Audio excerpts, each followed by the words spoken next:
Okay guys, we are installing the Fiero store rear sway bar into a 1986 Fiero SE owned by my buddy Dave. Now what we're doing here is installing the grease that you want to put into the polyurethane bushings, otherwise you'll get a nasty squeak as time goes by on the sway bar. This is something that you may also want to reapply from time to time if they start to get noisy.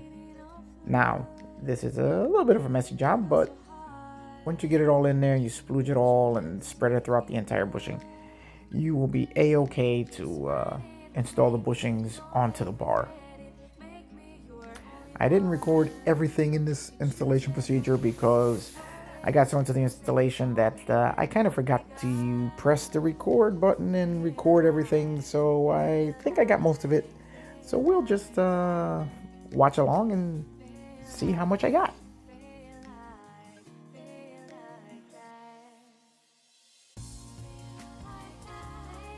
Okay, now that we've got the sway bar bushings properly lubed up, now we're going to install them on the sway bar.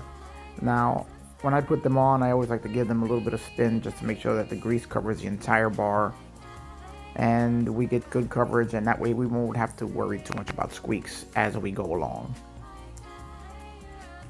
Here we have the end links already installed. What you do here is you have to enlarge one existing hole in each control arm in order to fit the bolt for the end link. Then what you're going to do is you're going to install the bar and you're going to swing it up and mark your spacing for the sway bar bushing brackets.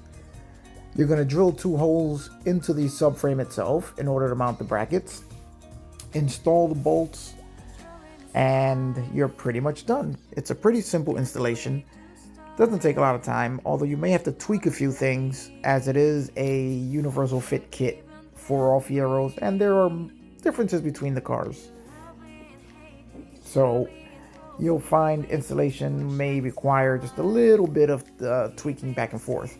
But other than that, it is a pretty simple installation. It looks fantastic under the car. And all the required parts are there, and if you follow the instructions, you shouldn't have any trouble.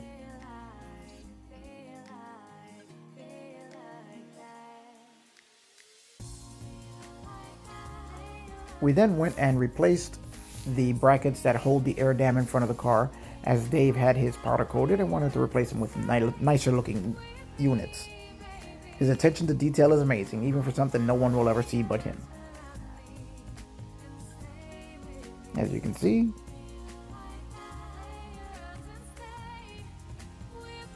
we then installed the Rodney Dickman emergency brake cable cover, which is installed very easily by drilling 2 small holes into the subframe, installing the required bolts, and then bolting the protector up.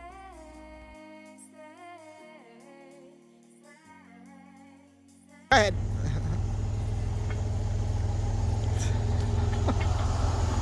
There goes a happy Dave running out to try out that new sway bar.